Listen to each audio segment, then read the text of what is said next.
இப்போ நம்ம ஈரோடு மேற்கு தொகுதியில் இருக்கோம். ஏடிஎம்கே கூட்டணியில் இருக்கிற தமிழ் மாநில காங்கிரஸுடைய வேட்பாளர் திரு யுவராஜ் அவர்கள் இருக்காரு. ஈரோடு ஏதோ பண்ணிட்டு தான் இருப்பேன். நீ ஓட்டு போடாட்டி பண்ண கவலை இல்லை, நான் உங்களுக்கு பண்ணுவேன். இது ஏன் மக்களுங்க, ஏன் ஊருங்க. இது அடுத்த தலைமுறை அளிக்கக்கூடிய தேர்தல் திமுக செஞ்சிருக்காங்க. இந்த குடி கலாச்சாரத்தையும் போதை கலாச்சாரத்தையும் சர்வ சாதாரணமா திமுக பரப்பிடுச்சு. இப்போ டாஸ்மாகுமே ஒரு பெரிய ரோல் பண்ணுது தமிழ்நாட்டில். அதிமுகவுமே மூடுறேன்னு சொன்னாங்க, பட் மூடல. அதிமுக தான் கூட்டணி வச்சிருக்கீங்க சார். கட்சிகளுமே பெண்களுக்கு பாதுகாப்பே கிடையாது. கிராமப்புறத்துக்கு போன விவசாயிகளுக்கு பாதுகாப்பு இல்லை. இலவச மின்சாரத்துக்கு வந்து லஞ்சம் கேட்கறாங்க, விவசாயினால வாங்க முடியுது. வீட்டு வரி, சொத்து வரி, குப்பை வரி சென்னை விட அதிகம் இல்லை. 600 ரூபாய் வீட்டு வரி கட்டினவர் இது 7000 வீட்டு வரி கட்டுறாரு. குப்பை அல்றது கிடையாது. இன்னைக்கு காலோட 4 தெரு நான் குப்பை அள்ளிட்டு வந்து போயினாங்க. ஈரோடெல்லாம் ரொம்ப பின்தங்கி கொண்டு போயிட்டாங்க சார். இவங்க 39 எம்எல்ஏ இருக்காங்களா, என்ன கிழிச்சாங்க. ஒரு சட்டமன்ற உறுப்பினரா, ஒரு அமைச்சரா இந்த தொகுதிக்கு ஒரு எதுவுமே பண்ண கிடையாது. அதற்கு நல்ல உதாரணம், இன்றைக்கு பெரும்பாலான இடங்கள்ல ஒரு பிரச்சாரத்துக்கு போனாரா மக்களை உள்ள போறதுக்கு அனுமதிக்கிறது கிடையாது. இப்ப திமுக ஃபர்ஸ்ட் டைம் இந்த எதிர்ப்புலாம் உங்களுக்கு வாக்குகளா மாறுங்கிறது நம்பிக்கை இருக்குங்க சார். எதிர்ப்புல வாக்குகள் இல்ல சார், வெற்றி கொடுக்க போதுன்னு சொல்ல வரேன். தாமரை சின்னத்துல போட்டி போடுறதுங்கிறது ஒரு பெரிய டிராபேக் அப்படிங்கிற மாதிரி. அண்ணாமலை அவருடைய தாக்கம் வந்து 5 வருஷத்துல எங்கேயோ கொண்டு போயிட்டுருச்சு. எங்களை பிரபலப்படுத்துறது தாமரைய திமுக செஞ்சிருக்கு, நாங்க பண்ணவே தேவையில்லை. காங்கிரஸ் உடைய தவறுதான் பிஜேபியோட வளர்ச்சி.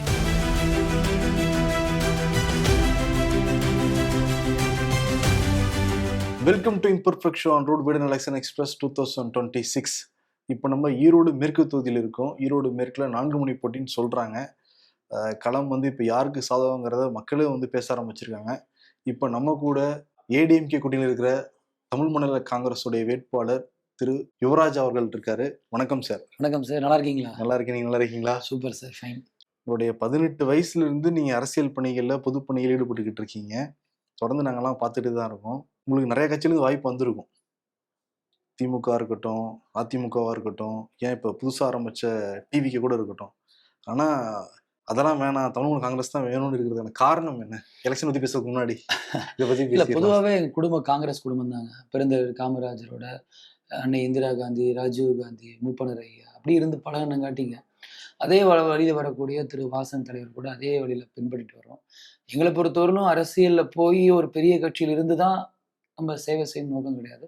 இருக்கிற கட்சியிலேயே இருந்து பெரிய கட்சி செய்யக்கூடிய விஷயங்களை பண்ணுங்கிறதா எங்கள் நோக்கம். அன்ஃபார்ச்சுனேட்டாக தமிழ்நாட்டில் வந்து எளிமையாக நேர்மையாக இருந்தால் பெரியவர்கள் மக்கள் ஏற்றுக்கொள்ளக்கூடிய சூழ்நிலை இருக்குது. காலம் மாறுன்னு நம்பிக்கை இருக்குது. ஸோ இப்படியே பயணிக்கிறது ஒரு மகிழ்ச்சி இருக்குது ஒரு மனசுக்குள்ள. நிச்சயம் கூப்பிட்டுருப்பாங்கல்ல அவங்கள? நிச்சயமா இல்லை இல்லை, அது எனக்கு எல்லா கட்சியிலையும். ஈரோட்டில் ஒரு முகம் இருக்கு, தொடர்ந்து சமூக சேவையிலும் ஈடுபட்டு இருக்கீங்க. அப்படிங்கிற பட்சத்தில் உங்க முகம் அந்த கட்சிக்கு தேவையா இருக்கும்னு கூப்பிட்டுருப்பாங்க. எப்படி சொல்லி இன்னும் இல்லை, சொல்ல? எனக்கு எல்லா கட்சியிலும் நண்பர்கள் இருக்காங்க. எல்லா தரப்பட்டிலும் மேல் மட்டத்திலேருந்து கீழ் மட்ட நண்பர் இருக்காங்க. பல முறை பேசணும், கூப்பிடுறதுக்காக பேசணும் இல்லை, பல முறை பேசுவாங்க. பட் அதான் நான் சொன்ன மாதிரி தான், எனக்கு ஒரு திருப்தி, ஒரு மரியாதையான கட்சியில் ஒரு மரியாதையான ஒரு தலைமுறையில் இருக்கிறது ஒரு சந்தோஷம் வச்சிருந்துக்கிறேன் நான். அவ்வளோதான், அது ஒரு ஹாப்பினஸ் தான். கட்சியில் இருக்க தமிழ்நாடு காங்கிரஸ் இது பெரிய ஹாப்பி தான். தமிழ்நாடு காங்கிரஸ் தாண்டி ஒரு நேர்மையான பாதையில போறவங்க ஒரு நம்பிக்கை இருக்கு, ஒரு மன திருப்தி இருக்குது. அதுதான் காரணம். நீங்க 2011 இதே வெஸ்ட்ல போட்டி போட்டீங்க, ஈரோடு வெஸ்ட்ல. 2021 ஈஸ்ட்ல வந்து போட்டி போட்டீங்க. எல்லாருமே நீங்க ஈஸ்ட்ல போட்டி போட்டதான் எதிர்பார்த்தாங்க. டக்குன்னு வெஸ்ட்டுக்கு மாறதுக்கான காரணம் என்ன? உங்க சாய்ஸா இல்ல மேலிடம் உத்தரவா? வெஸ்ட்ல தான் சூரியன் மறைவுங்க, அதுக்காக தான் வெஸ்ட்ல கண்டெஸ்ட் பண்றோம். இல்ல என்னுடைய சாய்ஸ் கிடையாதுங்க. நான் வந்து 2011 வந்து எலெக்ஷனே கண்டெஸ்ட் பண்ணக்கூடாதுன்னு தான் நான் இருந்தேன். 2003 வந்து எங்க தாத்தா துரைசாமி கவுண்டர் என்ன சொன்னாருன்னா, நம்ம எல்லா தரப்பட்ட மக்களுடைய பழகுறோம், வர்றோம், காங்கிரஸ் கட்சியில் மரியாதையா இருக்கும், என்னைக்கும் போய் மூப்பனார் குடும்பத்துக்கிட்ட போய் சீட்டுன்னு கேட்டுறாத, போய் அரசியல் பதவியில் இரு, மக்கள் சேவை செய்ய, அதோடு இருந்துக்கலாம். அப்படிதான் எங்க தாத்தா இருந்தார், எங்க பெரியப்பா படுத்தா இருந்தார். என்னைக்கும் இந்த எம்பி எம்எல்ஏ பதவிக்கு வந்து கேட்டு போனதே கிடையாதுங்க. 2011 வந்து நான் தமிழ்நாடு இளைஞர் காங்கிரஸ் தலைவராக இருக்கும்போது முதல் முறையாக இளைஞர் காங்கிரஸ்ல பார்த்தீங்கன்னா 63 சீட்டு வாங்கினார். நாங்க போய் போராட்டம் பண்ணி பாத யாத்திரை பண்ணி கலைஞர் எல்லாம் அப்ப அப்ப 63 சொன்னார். அப்ப என்ன பண்ண ராகுல் காந்தி என்ன பண்ணாரு, இளைஞர் அணி இளைஞர் காங்கிரஸ்க்கு சொல்லி 10 சீட் முதல் முறையா வரலாறுல ஒத்துக்கினாருங்க. அப்ப நான் அவர்கிட்ட சொன்னேன், சார் இது மாதிரி வந்து எங்க தாத்தா சொன்னாரு, எலெக்ஷன் நிக்கிற ஐடியா இல்லைங்க, நான் ஒர்க் பண்றேன்னு. இல்ல கண்டிப்பா நிக்கணும், பிரசிடென்டா இருக்கிறவங்க ஒரு எக்ஸாம்பிளா சொல்லி தான் ஈரோடு மேற்கு கொடுத்து நிக்க வச்சாங்க. அன்னைக்கு வந்து எங்களை வெற்றி பெற முடியல. 2021 வந்து நான் வந்து மேற்கு தான் திருப்பி கேட்டேன். ம். மேற்கு தொகுதி கேட்டபோது அப்பா என்ன பண்ணிட்டாங்க, இல்ல கிழக்குல போய் நில்லுன்ட்டாங்க. ம். எனக்கு கிழக்கு சுத்தமா தெரியாது. எத்தனை வார்டு இருக்குது, என்ன மாரி தொகுதியோடைய அமைப்பு, என்ன மாரி பிரச்சனைகள்லாம். ஏன்னா மேற்குலயே நான் இருக்கிற மேற்கு தொகுதியை நான் ரொம்ப கான்சன்ட்ரேட் பண்ணிட்டேன். கிழக்கு நிக்க சொன்னாங்க. நான் போய் நின்னேன். அப்போ முக்கியமான ஒருத்தர் இந்த மாவட்டத்தை சார்ந்த வந்து ஒரு அறிக்கை குடுத்தாரு. சார் அங்க 35 ஓட்டு தான் வரும். ஏன்னா 10 வருஷம் ஆன்டி இன்கம்பன்சி இருக்கும். உங்களுக்கு வந்து மாநகராட்சினா தெரியும். எப்பவுமே திமுக வலுவான பகுதி வந்து டவுன், ஈரோடு டவுன். அப்போ அம்மா காலத்துல, எம்ஜிஆர் காலத்திலேயே பார்த்தீங்கன்னா, டவுன் மைனஸாவும் இந்த வெஸ்ட் வரும்போது அப்படியே பிக்கப் ஆகி போய் அதிமுக ஜெயிச்சிரும். அதுதான் வரலாறுங்க. எப்படிங்க நிக்கிறதுன்னு. ஆனா குடுத்தாங்க. வெறும் 15 நாள் ஒர்க் பண்ணி கடுமையா வேலை செஞ்சோம். டோர் டு டோர் போனோம். மக்கள பார்த்தோம். எல்லாம் 37 ஓட்டு தான் வரும்னாங்க. நான் 57 ஓட்டு வாங்கணும். 7000 ஓட்டுல வெற்றி வாய்ப்பு இழந்தோம். அந்த தேர்தல் பத்தி தெரியும். அது ஒரு தொகுதி வந்து ஒரு வித்தியாசமான தொகுதிங்க. அது முடிஞ்சிருச்சு. அதே தான் 2026 வரும்போது கூட ஒரு 3 மாசத்துக்கு முன்னாடி வரல நான் மனசுக்குள்ள நான் வெளிப்படையா சொல்றேன்னா, "நீ தேர்தல்ல நிக்க வேண்டாம். நம்ம கட்சி வேலை செய்யலாம். கட்சி பயணம் செய்யலான்னு." பட் சூழ்நிலைகள் வந்து நிக்கக்கூடிய சூழல் வந்துச்சு. சரி நான் ஈஸ்ட்ல நிக்கிறதுக்காக தான் நான் தொடர்ச்சியா வேலை செஞ்சுட்டு இருந்தேன். எனக்கு மக்கள் ஓட்டு போடல, தோத்துட்டேன். ஆனா 90% மக்கள் எனக்கு ஓட்டு போட்டாங்க. ஒரு ச ஒரு ஒரு ஒரு ஒரு குரூப் மட்டும் எங்களுக்கு ஓட்டு போடாம விட்டாங்க. அதான் நான் தோத்துட்டேன். ஆனா இருந்தாலும் யார் என்ன ஒதுக்குனாங்களோ, அவங்களுக்கு எலக்ஷன் முடிஞ்சு ரிசல்ட் வந்து 3வது நாள் வந்து வேலை செய்ய ஆரம்பிச்சேன். கொரோனா காலத்துலருந்து. டில் எனக்கு சீட்டு கிழக்கு இல்லன்னு மேற்குன்னு சொல்ற வரலும், அவங்களுக்காக நான் தொடர்ச்சியா மெடிக்கல் கேம்பா இருக்கட்டும், கல்லூரி படிப்புக்கு செலவா இருக்கட்டும், கொரோனா காலகட்டங்களா இருக்கட்டும், நீட் புக்ஸா இருக்கட்டும், அவங்கள படிக்க வைக்க எவ்வளவோ பண்ணி குடுத்தோம். தொடர்ச்சியாகவே. அந்த ஒரு குரூப்னு நீங்க சொல்றது சிறுபான்மையினர் மக்கள சொல்றீங்களா? நான் தனிப்பட்ட முறையில யாரையும் தாக்க விரும்பல. உங்களுக்கே தெரியும். அந்த எலக்ஷன் ரிசல்ட் என்னங்கிறது தெரியும். எல்லாம் நண்பர்கள் தான். எல்லாம் உறவா தான் ஈரோட பொறுத்தவரையிலும் பழகிட்டு இருக்கிறோம். அவங்க மனசாட்சிக்கு தெரியும். ஏன் ஓட்டு போடல. அதுக்கு உண்டான பலனையும் அவங்க அனுபவிச்சாங்க. 5 வருஷம் என்ன ஆச்சுங்கிறது தெரியும். அன்பார்ச்சுனேட்டா 2 எம்எல்ஏ இறந்துட்டாங்க. 3வது எம்எல்ஏ வந்தார். அவருனால இது செய்ய முடியல. 5 வருஷ காலம் கிழக்கு தொகுதி எந்த நன்மையும் நடக்கல. அப்புறம் நான் செஞ்சுட்டு இருக்கும்போது திடீர்னு கூப்பிட்டு நான் கிழக்குன்னு தான் நினைச்சுட்டு இருந்தேன். திடீர்னு வந்து கூப்பிட்டு மேற்குல நில்லுன்னு சொன்னாங்க. ஸோ மேற்குக்கு வந்தேன். அப்படிதான் வந்துச்சு. கிழக்கு, மேற்கு, கிழக்கு, மேற்குன்னு மேற்கு வந்துரும். நீங்க ஆரம்பத்துல இருந்து சொல்ற பொண்ண நான் கவனிக்கிறேன். நான் பெருசா சீட்டுக்கு எதிர்பார்க்கவே இல்ல. கட்சி பண்ணி தான் இருக்கணும்னு ஆசைப்படுறேன் அப்படின்ட்டு. மக்கள் பணி. மக்கள் அது ஒரு பணி. ஹேப்பி பேஷன் எனக்கு அவ்வளவுதான். ஆனா பெரும்பாலும் அரசியல்வாதிகள் 2 வருஷத்துக்கு முன்னாடி ஆரம்பிச்சிருவாங்க, 3 வருஷத்துக்கு முன்னாடி ஆரம்பிச்சிருவாங்க. நமக்கு சீட்டு கிடைக்கும், கிரவுண்ட் ஒர்க் பண்ணணும் அப்படின்னு சொல்லிட்டு. பொதுவா அரசியல்வாதிகள்னாலே கொஞ்சம் பதவிக்கு பிரியாரிட்டிஸ் தர்றது இயல்புதான இல்ல விஷயம் அது தானே. இயல்புதான். நான் வந்து என்னுடைய எண்ணத்த தான் நான் சொல்றேன் ஒழிய, இன்னொருத்தர் எண்ணத்த நான் பிரதிபலிக்க முடியாது. பல பேர் தங்களை வாழ்க்கை இழந்து, குடும்பத்தை இழந்து, பணத்தை இழந்து அரசியலுக்கா இருக்காங்க. அது வந்து ஒரு புனிதமானது அரசியல்ங்கிறதுங்க. பட் என்னுடைய தனிப்பட்ட விஷயம் என்னன்னா, நீங்க வேணாங்கிறீங்க, உங்களுக்கு தேடி தேடி வருதுங்கிறது தான். தேடி தேடி வராங்கல்ல, தேடி தேடி வர அளவுக்கு நம்ம வேலை செஞ்சுக்கிட்டே இருக்கிறவங்க தான் நான் சொல்றேன். ஏங்க ஒரு தோல்விங்கிறது சாதாரண விஷயம் இல்லைங்க. நீங்க ஒரு பிசினஸ் பண்ணி தோல்வி விட்டு திருப்பி மேல வர கஷ்டமோ, ஒரு தேர்தல் தோல்விங்கிறது திருப்பி நம்ம இயல்பு நிலைக்கு வர்றது ரொம்ப கஷ்டம். ஜெயிச்சவங்களுக்கே திருப்பி தொகுதி கிடைக்கிறது கிடையாது. ஆனா நம்ம தோல்வியுற்றா கூட அந்த அடுத்த நிமிஷமே திருப்பி களத்துக்கு நான் வந்துருவேன். நான் தோல்வி பத்தி கவலைப்பட்டதே கிடையாதுங்க. எனக்கு மக்களுக்கு ஏதோ ஒண்ணு பண்ணிட்டே இருக்கேன். நான் கூட பிரச்சாரம் சொல்லுவேன். இங்க பாரு எனக்கு ஈரோட்ட பிடிக்கும். ஈரோடு ஏதோ பண்ணிட்டு தான் இருப்பேன். நீ ஓட்டு போடு, போடாட்டி இப்ப எனக்கு கவலை இல்ல. நான் உங்களுக்கு பண்ணுவேன். இது என் மக்களுங்க, என் ஊருங்க இது. நான் போனா யார் பண்ண போறா? கடவுள் நம்மளுக்கு ஏதோ ஒரு வகையில பணம் குடுத்திருக்காரு. ஏதோ ஒரு வகையில மக்கள் ஒதுக்கக்கூடிய வாய்ப்புகள குடுத்திருக்காரு. பண்ணிட்டு போலாம். புரிஞ்சா புரியட்டும். புரியாட்டி பரவால்ல. எனக்கு ஒரு சந்தோஷம் இருக்கு இல்லைங்க. இத்தன பேர்த்த படிக்க வச்சேன். இத்தன பேருக்கு மெடிக்கல் கேம்ப் பண்ணேன். இத்தன பேருக்கு கண் ஆப்பரேஷன் பண்ணி குடுத்தேன். இத்தன பேருக்கு கிட்னி டிரான்ஸ்பிளேஷன் ஹெல்ப் பண்ணி குடுத்துருக்கிறேன். சுகர் பேஷண்ட் ஹெல்ப் பண்ணி குடுக்குறோம். ஹார்ட் பேஷண்ட் ஹெல்ப் பண்ணி குடுக்குறோம். அதுலயே ஒரு திருப்தி இருக்குது. அத விட எனக்கு இதெல்லாம் ஒண்ணும் பெருசா தெரியலைங்க. பட் ஒரு களம்னு வரும்போது நம்ம போராடுவோம். வெற்றிக்கு தான் போராடுவேன். அதுல மாற்று கருத்து கிடையாது. மிருத்து தான் இருக்கேன்னு சொன்னீங்க. என்னென்ன மாதிரி பிரச்சனைகள் இன்னும் சந்திச்சுட்டே இருக்காங்க மக்கள் இங்க? நான் 2 தேர்தல பார்த்தேங்க. 9 தேர்தல் பணி செஞ்சிருக்கிறேன். அப்பல்லாம் வந்து ஆன்டி இன்கம்பன்சி இருக்கும். பொதுவா ஆளுங்கட்சி மேல இருக்கும். ஊழல் சொல்லுவாங்க. எங்களுக்கு வந்து அடிப்படை வசதிகள் பண்ணி தரலன்னு சொல்லுவாங்க. இதெல்லாம் இயல்பான ஒண்ணுங்க ஒவ்வொரு தேர்தல் வரும்போது. ஆனா, இந்த தேர்தல் அடுத்த தலைமுறை அளிக்கக்கூடிய தேர்தல் திமுக செஞ்சிருக்கிறாங்க. போதைப்பொருள் கலாச்சாரம் 2021க்கு அப்புறம் தமிழ்நாட்டுல கடுமையா பரவி இருக்கு. அது ஈரோட்ல போய்ங்க நீங்க எங்க கூட வாங்க நான் கூட்டிட்டு போறேன். ஒவ்வொரு சந்துக்கு 6 மணிக்கு கிளம்பலாம். வாங்க 2 பேரும் கூட்டிட்டு போறோம். அத நான் சொல்ல முடியாது. பெண்களுக்கு பாதுகாப்பே கிடையாதுங்க. நீங்க போய் நான் வந்து இதுவரை 64 பாயிண்ட்ல பேசியிருக்கிறேன். 64 பாயிண்ட்ல ஒரு இடத்துல கூட, ஒரு தாய்மார் கூட, ஒரு கல்லூரி மாணவி கூட, சார் நாங்க பாதுகாப்பா இருக்கோம்னு சொல்லவே கிடையாது. ஒரு சில இடங்கள்ல கண்ணீர் விட்டு அழுதாங்க. நாங்க வீடியோ ரெக்கார்டிங்கே வச்சிருக்கோம். எல்லாம் வச்சிருக்கோம். எவிடன்ஸோட வச்சிருக்கிறோம். ஒரு சில இடத்துல வந்து கணவன் இழந்திருக்கிறாங்க போதைப் பொருள்னால. ஒரு சில இடங்கள்ல தன்னை குழந்தை இழந்திருக்கிறாங்க. 2 பேர் இறந்த குடும்பங்கள்லாம் இருக்கு. இது வந்து ஒரு தவறான விஷயத்த திமுக கையில எடுத்து பரப்பிட்டாங்க. இது மிகப்பெரிய ஆபத்து. அடுத்த தலைமுறை அளிக்க போறது திமுக தான். அதுக்குண்டான பலனை இந்த தேர்தல்ல அவங்க நிச்சயம் அறுவடை பண்ணுவாங்க. மிகப்பெரிய தோல்வியை திமுக சந்திக்கும். அது ஒரே காரணம் இந்த கஞ்சா தான், இந்த போதைப் பொருள் தான். இப்ப கஞ்சா நம்ம சொல்றோம். பட் டாஸ்மாக்குமே ஒரு பெரிய ரோல் பண்ணுது தமிழ்நாட்டுல பொறுத்தவரைக்கும். பட் அதிமுகவுமே மூடுறேன்னு சொன்னாங்க. பட் மூடல. அதிமுக தான் கூட்டணி வச்சிருக்கீங்க. சார் 2 நீங்க கட்சிகளுமே இது இல்ல பொறுப்பேற்று நான் தான் சொல்றேன். இது வேணும். நான் பப்ளிக் அட்ரஸ் பண்றோம். எங்க எலெக்ஷன் ரேலிலயும் பேசும்போது, அதிமுக இருக்கும்போது எல்லா பகுதியிலயும் படிப்படியாக டாஸ்மார்க்க எடப்பாடி குறைச்சாரு. ஈரோட்லயே குறைச்சாரு. நிறைய பேர் கோர்ட்ல போய் அ நெடுஞ்சாலைகள்ல மதுக்கடை இருக்கக்கூடாதுன்னு சொல்லி உள்ள கொண்டு போனாங்க. அந்த ரூல்ஸ ஸ்ட்ரிக்ட்டா எடப்பாடி ஃபாலோ பண்ணாரு. திமுக என்ன சொல்லி ஆட்சிக்கு வந்தாங்க? கனிமொழி என்ன சொன்னாங்க? தமிழ்நாட்டுல அதிமுக ஆட்சியினால, மதுக்கடையினால விதவைகள் எண்ணிக்கை அதிகமாயிருச்சுன்னு சொன்னாங்க. நான் மீட்டிங் ஓப்பனா மக்கள்ட்ட சொல்றேன். நீ மதுக்கடை மூடாட்டி கூட பரவாயில்லையா? இருந்துட்டு போய் தொலையட்டும். ஆனா 2000 கடை அதிகம் பண்ணியிருக்கிற நீ. FL2 லைசென்ஸ் குடுத்து எங்க போனாலும் மனமகிழ் மன்றமா, ஏதோ மன்றத்த நீ கூட கிளப் ஆரம்பிச்சிருக்காங்க சார் எல்லா பக்கமும். நீங்க நசீனூர் ரோட்ல போய் பாருங்க. பூரா கிளப் இருக்குதுங்க சார். ஈரோட்ல போய் சிமெண்ட் குடோன் இருந்தாலும் கிளப்பா மாத்தி பார் வச்சு 1 கோடி இருந்து ஒரு பார் யார் வேணாலும் நடத்திக்கலாம். இன்னைக்கு இந்த குடி கலாச்சாரத்தையும், போதை கலாச்சாரத்தையும் சர்வ சாதாரணமா திமுக பரப்பிருச்சு. ஒரு விஷயத்த ஒரே நாள்ல டாஸ்மாக் கூட மூட முடியாது. அதுக்கு பல பேர் அடிமையாயிட்டாங்க. படிப்படி தான் குறைக்க முடியும். ஆனா போதைப்பொருள் பழக்கமே இல்லாத ஒரு மாநிலத்துல மக்கள்ட்ட கொண்டு பழக்கி விட்டாங்களே சார். நீங்க கவர்மெண்ட் ஸ்கூல், பிரைவேட் ஸ்கூல் முன்னாடி கடை போட்டு விக்கிறான். திமுக கவுன்சிலரு, அவன் சொந்தக்காரன், அவங்க அண்ணன், தம்பி கஞ்சா வித்துக்கிட்டு இருக்கான் சார்.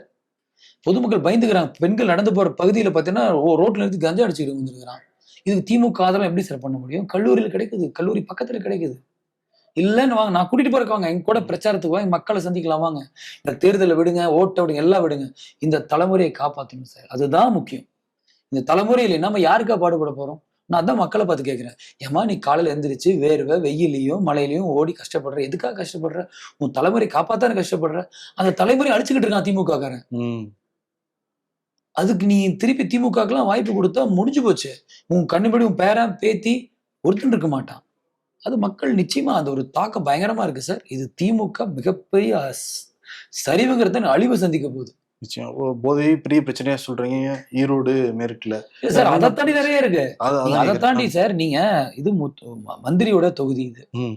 அவர் மேல பெரிய எதிர்பார்ப்பு எல்லாத்துக்குமே இருந்துச்சு. முத்துசாமி தொகுதி, மந்திரி தொகுதி. ஒரு காலத்துல பண்ணாரு, இல்லைன்னு சொல்ல மாட்டான். தனிப்பட்ட மரியாதைக்குரியவர் தான். ஆனா ஒரு சட்டமன்ற உறுப்பினரா, ஒரு அமைச்சரா இந்த தொகுதிக்கு ஒரு எதுவுமே பண்ண கிடையாது. அதற்கு நல்ல உதாரணம், இன்றைக்கு பெரும்பாலான இடங்கள்ல அவர் பிரச்சாரத்துக்கு போனாரா மக்களை உள்ள போறதுக்கு அனுமதிக்கிறது கிடையாது. ம். ஈரோடுங்க, இன்னைக்கு பக்கத்துல கோயம்புத்தூர் எடுத்துக்கங்க, சேலம் எடுத்துங்க, திருப்பூர் எடுத்துங்க, எவ்வளவு நகர்ப்புறம் வளர்ந்துருக்குது.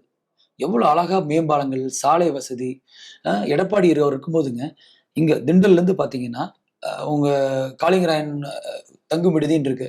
ஒரு 7 கிலோமீட்டர் உயர்மட்ட பாதைக்கு 450 கோடி ரூபாய் பணம் ஒதுக்கி சாயில் டெஸ்ட் முடிச்சு வேர்ல்டு பேங்க் ஃபண்டுக்கு அனுப்பிச்சிட்டாங்க. அந்த திட்டத்தை நிறுத்திட்டாங்க. அந்த திட்டத்தை ஏன் நிறுத்திட்டு இப்ப இருக்க சட்டமன்ற உறுப்பினர் நான் கேட்டா அவர் என்ன தெரியுமா சொல்றாருங்க? ரோடு வளைஞ்சு வளைஞ்சு இருக்கு, போட முடியலைங்கிறாரு. ஏங்க பள்ளிப்பாளையம் போய் பாருங்க. குறுகிய இடத்துல எடப்பாடி பாலம் போட்டிருக்காரு. கோயம்புத்தூர் அவினாசி சாலை போயிருங்க. மேல உயர்மட்ட போட்டு அழகா பண்ணியிருக்காரு. சாலை வசதியும் பண்ணலைங்களா? ஹாஸ்பிட்டல் எடப்பாடி 98 கோடியில ஒரு கவர்மெண்ட் ஹாஸ்பிட்டல்ல ஒரு 7 மாடி கட்டியிருக்காருங்க. அது 2 மாடி தான் இருக்கு. மீதி 4, 5 மாடி சும்மா போட்டு வச்சிருக்காங்க. அடிப்படை வசதி கூட ஹாஸ்பிட்டல் டெவலப் பண்ண கிடையாது. ஊராட்சி கோட்டை குடிநீர் திட்டம். தமிழ்நாட்டிலேயே அதிக கேன்சர் இருக்கக்கூடிய பகுதி ஈரோடு மாவட்டம் தான். குறிப்பா ஈரோடு தான். ஏன்னா நீர்மட்டம் கெட்டு போச்சு. எல்லாமே சாயக்கழிவுனால. அதுக்கு 50 வருஷ கோரிக்கை. பவானி தாண்டி ஊராட்சி கோட்டையிலிருந்து தண்ணிய கொண்டு வரணுங்கிறதா எங்களுடைய கோரி. அதை எடப்பாடி அவர்கள் 398 கோடி ரூபாயில போட்டு எல்லா பக்கமும் பைப் லைன் போட்டு ஒரு வெள்ள ஓஸு, ப்ளூ ஓஸ்லாம் போட்டு கனெக்ஷன் கொடுத்துட்டாரு. அந்த திட்டத்தையும் இவங்க நிறுத்திட்டாங்க சார். பெரும்பாலும் நிறுத்தி வச்சு அதுவும் ஃபங்க்ஷனிங் இல்லாம இருக்கு. அப்புறம் கிராமப்புறத்துக்கு போனா விவசாயிகளுக்கு பாதுகாப்பு இல்ல. நீங்க 100 நாள் திட்டம் 125 நாளா உயர்த்துச்சு மத்திய அரசு. அதிமுக ஆட்சி காலகட்டத்துல ஒரு பஞ்சாயத்திற்கு 200 300 பேர் வேலைக்கு போனாங்க. இன்னைக்கு எவ்வளவு தெரியும் வேலைக்கு போறாங்க? வெறும் 20 பேர் தான் வேலைக்கு போறாங்க. சம்பளமும் ஒழுங்கா தரதில்ல. இதே 3 மாசம் முன்னாடி பாத்தீங்கன்னா 6 மாசம் சம்பளமே தெரியல. இப்ப 2 மாசம் சம்பளம் தராம வச்சிருக்காங்க. இப்ப நாங்க என்ன சொல்றோம்? அதையும் 150 நாள் பண்ணி தரோம்னு சொல்லி 125 நாள் மோடி அவர்கள் அறிவிச்சிருக்காரு. நாங்க 150 நாளா எடப்பாடி அவர் அறிவிச்சிருக்காரு. இந்த மாதிரி பல பிரச்சனை விவசாயிகளுடைய. அதே விவசாயம் பண்ற பொருட்களுக்கு பாதுகாப்பு இல்ல. இலவச மின்சாரத்துக்கு லஞ்சம் கேட்கறாங்க. விவசாயிகளால வாங்க முடியறது இல்ல. சோ இப்படி பெரும்பாலான பிரச்சனை. இதையெல்லாம் தாண்டி ஒரு விஷயம் சொல்றேன் சார், நோட்டீஸ் தரேன், நீங்க பாருங்க. வீட்டு வரி, சொத்து வரி, குப்பை வரி சென்னை விட அதிகங்க. கோயம்புத்தூர் விட 400 மடங்கு அதிகங்க.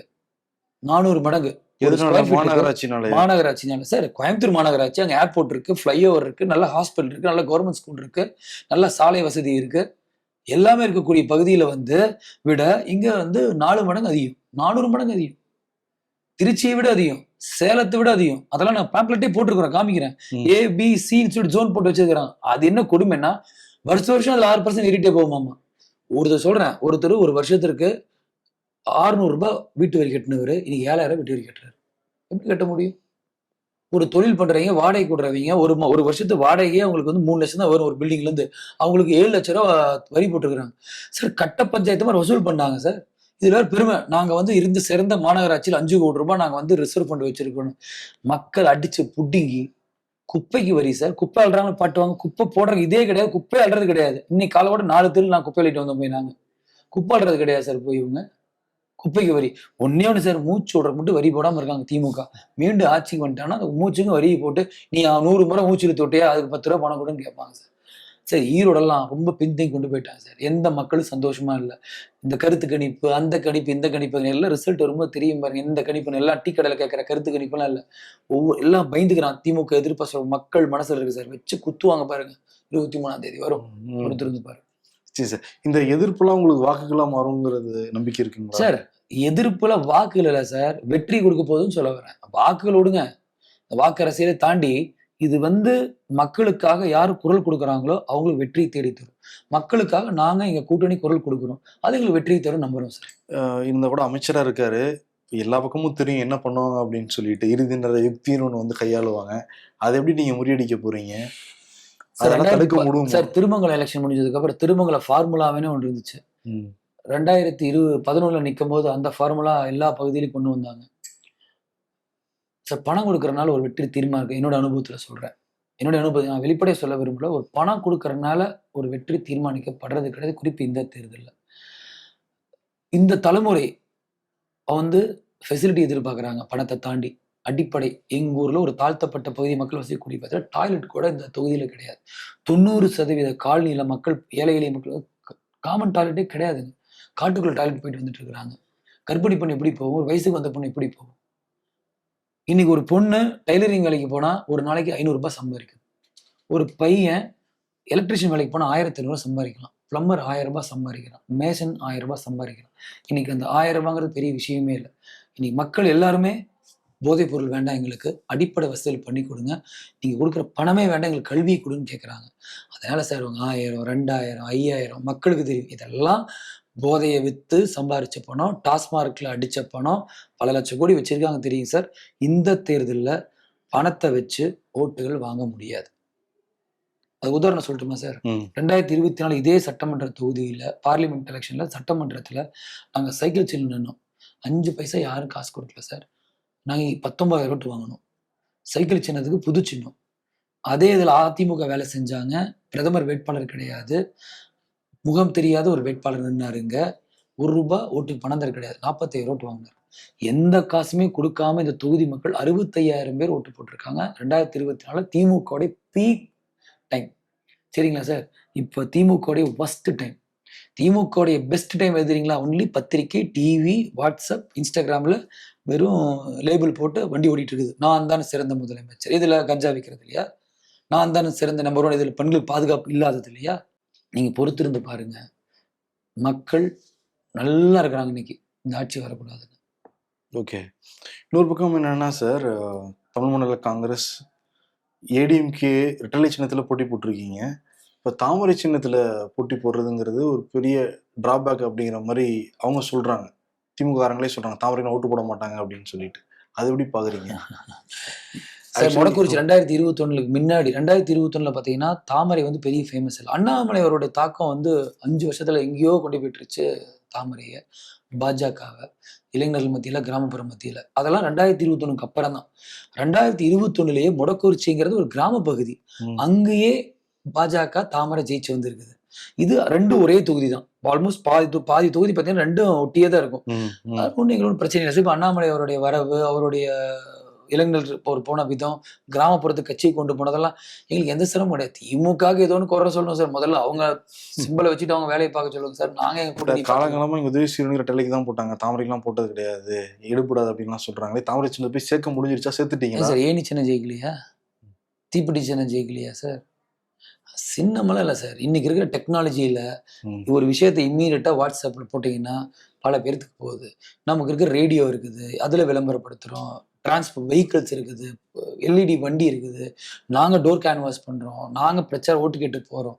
அதனால மக்கள் சார் தாமரை சார் இந்தியா 3 முறை ஆண்டுட்டு இருக்கு சார். பல வருஷமா இருக்க கட்சி தான். தொடர்ச்சியா 3 முறை மோடி ஜெயிக்கிறாருன்னா இல்ல எங்களுக்கு ஒரு விஷயம் என்ன தெரியுமா சார்? எங்களை பிரபலப்படுத்துறது தாமரையை திமுக செஞ்சிருக்கு. நாங்க பண்ணவே தேவையில்லை. தாமரை கூட்டு போட தாமரை கூட்டு இவங்களே சொல்லிடுறாங்க போய். தாமரை நீ ஏன் வருத்தப்படுறோம்? அவங்களே பிரபலப்படுத்திடுறாங்க சார். சார் தமிழ்நாட்டு மக்கள் சார் இதெல்லாம் சொல்ற மாதிரி சார், இதெல்லாம் குறைஞ்சிக்கிட்டே வருது.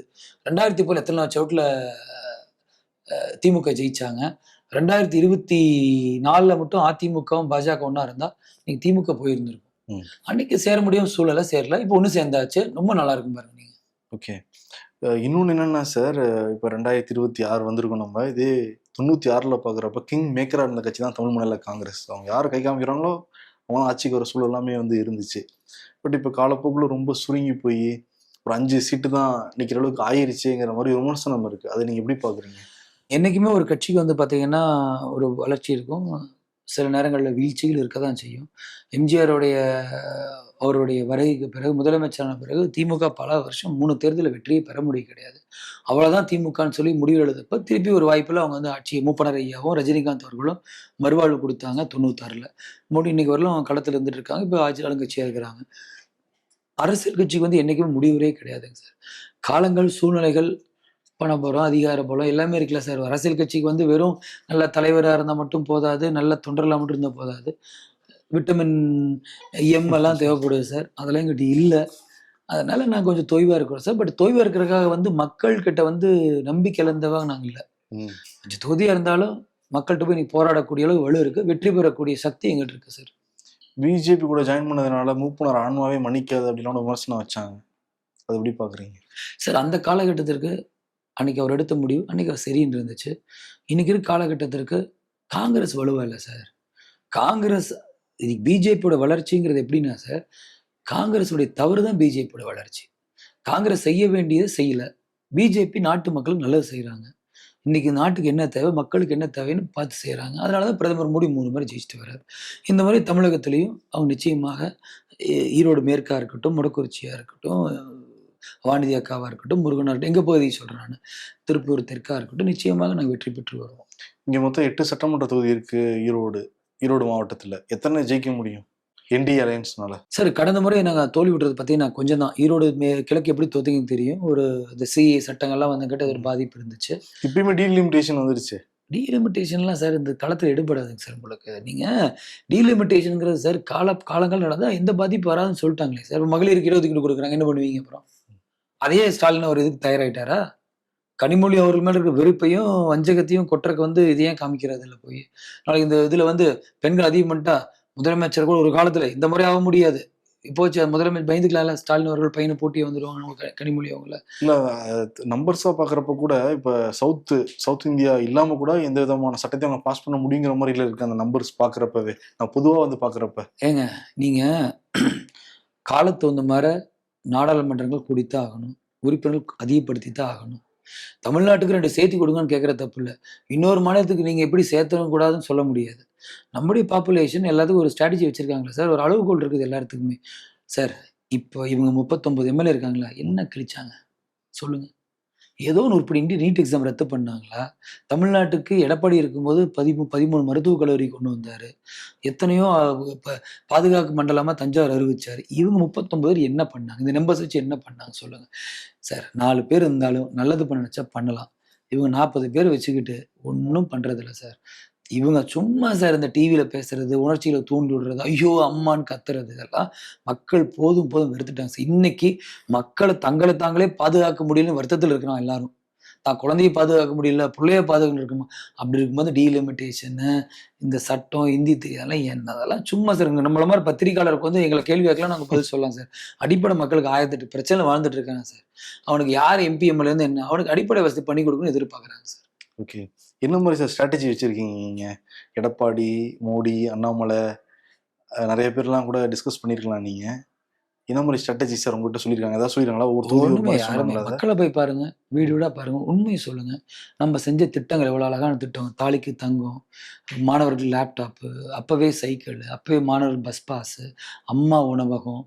எத்தனையோ சார் ஏழை கிராமப்புறங்கள்ல வளர்ச்சி, விவசாயத்த வந்து எடப்பாடி அவர்கள் ஆட்சி காலத்துல 7.5ல எத்தனையோ அரசு பள்ளியில படிச்ச மாணவர்கள் வந்து இன்னைக்கு டாக்டராவும், இன்ஜினியர் ஆயிட்டு இருக்கிறாங்க. அதே மாரி பார்த்தீங்கன்னா, இன்றைக்கு கிராமப்புறத்துல வந்து பெண்களுக்கு பாதுகாப்பு, நகர்ப்புறத்துல பெண்கள் பாதுகாப்பு, ஈபி பில் ஏத்தல, வரி ஏத்தல, எதையுமே ஏத்தல சார். அதே மாரி இப்போ வந்து எங்களோட தேர்தல் அறிக்கை சிம்பிளான அழகான தேர்தல் அறிக்கை. பெண்களுக்கு ரூ. 2000 குடுக்கறது. விலைவாசிகள் பாதிக்கப்பட்ட அத்தன குடும்பங்களுக்கும் ரூ. 10,000 குடுக்கறது. ஃப்ரிட்ஜ் குடுக்கறது. 3 சிலிண்டர் குடுக்கறது. மீண்டும் தாலிக்கு தங்கம். இதெல்லாம் சொல்றது நல்ல வரவேற்பு இருக்கு சார். திமுக என்ன தெரியுமா பண்ணாங்க சார்? ம். சட்டம் குடுத்துருக்காங்க எல்லாத்துக்கும் கொண்டு போய். எதுக்குங்க? தட்டு. எதுக்கு? நீங்களே புரிஞ்சுக்கங்க சார். நான் சொல்ல விரும்பல. நான் மக்களே சொல்லிர்றாங்க. பிரச்சாரத்துக்கு ஏறுறாங்க. எம்மா சட்டம் குடுத்து எதுக்குன்னா, சார் என்ன குடுக்க போறாங்க? பணம் குடுக்க போறான். நான் சொன்னேன், "அம்மா 1000, 2000 வாங்கிடாதம்மா. ரூ. 10,000 கேளும்மா நீ. ம். அடிச்ச பல லட்சம் கோடி வச்சிருக்காங்கம்மா அவங்கலாம். கஞ்சா வித்த காசு இருக்கு. டாஸ்மாக் வித்த காசு இருக்கு. அதெல்லாம் ஒண்ணும் குறைச்சுக்காதீங்கம்மா. ஸ்டாலின் ரூ. 10,000 குடுத்துருவாரு குடுக்க சொல்லி. இருக்கிற பாதி பேர் 8,000 குடு 2,000 குடுப்பாம்மா உங்களுக்குன்னு." "அப்படிங்களா சார்? வாங்கிட்டு நீங்க தாமரை சின்னத்துக்கு." "கண்டிப்பா சார். நீங்க பணமே குடுக்காட்டியும் நாங்க தாமரைக்கு போடுவோம் சார். அம்மா ஆட்சி வந்தா போதும் சார் எங்களுக்கு. எங்க புள்ள குட்டிய காப்பாத்தணுங்கிறது மக்களுடைய எண்ணம்." Okay sir. இன்னொரு பெரிய ஃபேக்டர் டிவிகே வந்து பார்க்கப்படுது. உங்க தொகுதியில எப்படி இருக்கும்னு நினைக்கிறீங்க டிவிகே? சரி, எல்லா பக்கம் டிவிக்கு ஓட் இருக்குன்னு சொல்றாங்க சார். நான் வந்து களத்துல நான் ஃபீல் பண்ணவே இல்ல. மேபி இருக்கலாம். சைலன்ட்டாவும் இருக்கலாம். பட் அவங்க எல்லா பக்கம் ஸ்டிக்கர் ஏன்னா ஒட்டியிருக்கிறாங்க. யங்ஸ்டர்ஸ் கூடயே இருக்கிறவங்க நீங்க. சார் அதனால உங்களுக்கு அரசியல் நிறைய தெரிஞ்சவங்க, இல்ல தெரிஞ்சிருக்கணும்ல. அரசியல் தெரிஞ்சவங்க, அரசியல் குடும்பத்திலிருந்து வந்தவங்க டிவிக்கே ஓட்டு போட மாட்டாங்க. பட் ஒரு புதுசா அரசியல பார்க்கக்கூடியவங்க, ஒரு ஒரு மாற்றத்த விரும்பணும். சார் எல்லா தேர்தலுக்குமே சார் 10லிருந்து 15% ஓட்டு மாற்றத்துக்காக போடுறவங்க தான். கமலஹாசனுக்கு ஒரு ஓட்டு போட்டாங்க. சீமானுக்கு ஓட்டு போட்டாங்க. ஒவ்வொரு தேர்தலையும் பாருங்க சார் 10% பார்த்தீங்கன்னா, ஒரு ஒரு ஒரு 3 ஃப்ரண்ட் போயிட்டே தான் இருக்கும். இந்த முறை வந்து விஜய் கன்சாலிடேட் பண்ணி ஒரு 15% ஓட்டு வாங்கலாம். பட் நான் களத்துல பார்க்கும்போது அதோட தாக்கம் பெருசா தெரியல. மேபி நீங்க சொல்ற மார ஆனா பிரச்சாரம் பண்றாங்க. அதெல்லாம் பண்றாங்க, எல்லாம் பண்றாங்க. பட் அதோட தாக்கத்த நான் வந்து நேரடியா நான் எங்கேயுமே பார்க்கல சார். நான் பார்க்கும்போது மக்கள் வந்து இப்ப பார்த்தீங்கன்னா, இப்போ 85 வயசுக்கு மேல இருக்கவங்க ஓட்டு போட்டாங்க. அதுல ஒண்ணும் விஜய் அவர்களுடைய தாக்கம் எங்கேயுமே தெரியல. நேத்து அரசு ஊழியர் ஓட்டு போட்டா நாங்க போய் அந்த பூத் கமிட்டில உட்காந்துருந்தோம். அங்க கூட பார்த்தீங்கன்னா, எனக்கு விஜய் அவரோட தாக்கம் எங்கேயுமே தெரியல. பட் என்னை பொறுத்தவரையிலும் புதியவர்கள் அரசியலுக்கு வர்றது நல்லது தான். அ ஏன்னா, அதனால இளைஞர்கள் அரசியலுக்கு வந்தாங்கன்னா, நான் மகிழ்ச்சி அடைறது முதல் ஆள் நான் தான். ஓகே. பட் அதனால வந்து எங்களுக்கு விஜய் அவர் வருகை வந்து எங்களுக்கு வெற்றி வாய்ப்ப வந்து பிரகாசப்படுத்தியிருக்கு. எவ்வளோ வாக்கு வித்தியாசத்துல சார் ஜெயிப்பீங்க நீங்க? சார் 2 தேர்தல பார்த்தவன். ம். 2 தேர்தல் நம்பிக்கை இல்லாம போய் சந்திச்சேன் மக்கள. இந்த மாரி நம்பிக்கையோட சந்திக்கிறேன். இந்த தொகுதி குடுத்தப்போ, என்ன சுத்தி இருந்தவங்கலாம், "ஐய்யய்யோ! மந்திரி தொகுதியில குடுத்துட்டாங்களா? அவ்வளோதான்" அப்டின்னாங்க. என் உழைப்ப நம்புறவன் நானு. என் மக்கள நம்புறவன். என் டீம நம்புறவன் நானு. பெர்ஃபெக்ட்டா ஒர்க் பண்றோம் சார். எத்தன ரூ. 1000 பணம் குடுத்தாலும், மக்கள் இந்த ஆட்சியை ஏற்றுக்கொள்ள மாட்டாங்க. வெற்றி பெறுவோங்கிற நம்பிக்கையோட நாங்க இருக்கிறோம். இந்த வெற்றி ஈரோடு மேற்கு தொகுதி மக்களுக்கான வெற்றி. இது யுவராஜாவோட வெற்றியோ, இண்டியோ, அதிமுக வெற்றி கிடையாது. நான் ஜெயிச்சா, இந்த மக்கள் ஜெயிச்சாங்க. இந்த மக்கள் பாதுகாக்கப்படுவாங்க. நம்பிக்கை இருக்கு சார். நல்ல ஓட்டு வாங்கி ஜெயிப்பேன்னு நம்பிக்கை இருக்கு சார். என்னைக்குமே இந்த தொகுதி, இந்த மக்கள், என்னுடைய மக்கள் நம்பிக்கை இருக்கு சார். 234ல என்டிஏ எவ்வளோ ஜெயிக்க வாய்ப்பு இருக்கு சார்? சார் என்னுடைய கணிப்பு 150க்கு மேல ஜெயிப்பாங்கன்னு நம்பிக்கை இருக்கு சார். 150க்கு மேல. நிச்சயமா ஜெயிப்பாங்க, நிச்சயமா ஜெயிப்பாங்க சார். ஓகே. ஏன்னா இப்போ 4 நாளுக்கு முன்னாடி இப்போ நீங்க கருத்து கணிப்பு எடுத்திருப்பீங்க. ஒரு 4 நாளுக்கு முன்னாடி இருந்த மொமெண்டம் வேற. ஏன்னா இப்பதான் மக்கள்ட்ட போய் எல்லா கட்சியும் சந்திக்க ஆரம்பிக்கிறாங்க. இப்போ இந்த 3 நாள்ல எடுத்து பாருங்க, அப்படியே களம் மாறிட்டே இருக்குது. ம். இன்னும் 2 நாள் பாருங்க, இன்னும் நிறைய மாற்றங்கள் வரும். இன்னும் பிரதமர் வரப்போறாரு, அமித்ஷாஜி வரப்போறாரு, எடப்பாடி அவர் ஈரோடு வரப்போறாரு. ஸோ இந்த தலைவர்களுடைய வருகை வந்து இன்னும் மக்களுக்கு வந்து, ஆஹா திமுக வந்து விடக்கூடாதுங்கிற வந்து வேகத்த உருவாக்கும். ஸோ இன்னும் காலத்த பாருங்க சார். போன முறை நான் 2021ல போட்டியிடும்போது பல முன்னணி பத்திரிகையில நான் ஜெயிப்பேன்னு சொன்னாங்க. நான் வெற்றி வாய்ப்பு இழந்தேன். இன்னைக்கு வேற மாரி கருத்து சொல்லலாம். அத பத்தி கவலை இல்ல. நம்ம ஜெயிப்போம்னு நம்பிக்கை இருக்கு சார். நிச்சயம் சார். வாழ்த்துக்கள். Thank you sir. நேரம் கொடுத்து பேசுனதுக்கு. பிரச்சாரத்துக்கு வாங்கன்னு சொல்லியிருந்தீங்க. ஈவினிங் பார்க்கலாம் சார். கிளம்புறப்போ நீங்க சொல்லுங்க, சேமூர் கூடவே பகுதியில வரேன் சார் நானு. போலாம் போய் பார்க்கலாம் சார். நல்லா நிச்சயம் இருக்கும். சார், நிச்சயம் சார். வந்து நான் பேசுறத பாருங்க. நிச்சயமா. மக்களோட இருக்கிறத பாருங்க. மக்கள் குடுக்குற ரியாக்ஷன் டைரக்ட்டா நீங்க எடுத்து உங்க இதுல டெலிகாஸ்ட் பண்ணுங்க நீங்க. பண்ணிடலாம் சார். நிச்சயம் பண்ணிடலாம் சார். நேரம் கொடுத்து எல்லாமே பேசுனதுக்கு ராவா கூட்டிட்டு போறோம். நான் எங்கேயும் செட் பண்ணி கூட்டிட்டு போல. எனக்கு எங்க போறது? இப்ப ப்ரோகிராம் பார்த்தா பார்த்துக்கணும். நேரடியா போய் 2 பேருமே பார்க்கலாம். நிச்சயம் சார். போவோம் சார். தேங்க் யூ நேரம் சார். கொடுத்து பேசுனது ரொம்ப நன்றி. நன்றி, தேங்க் யூ ஸோ நன்றி மச். சார்.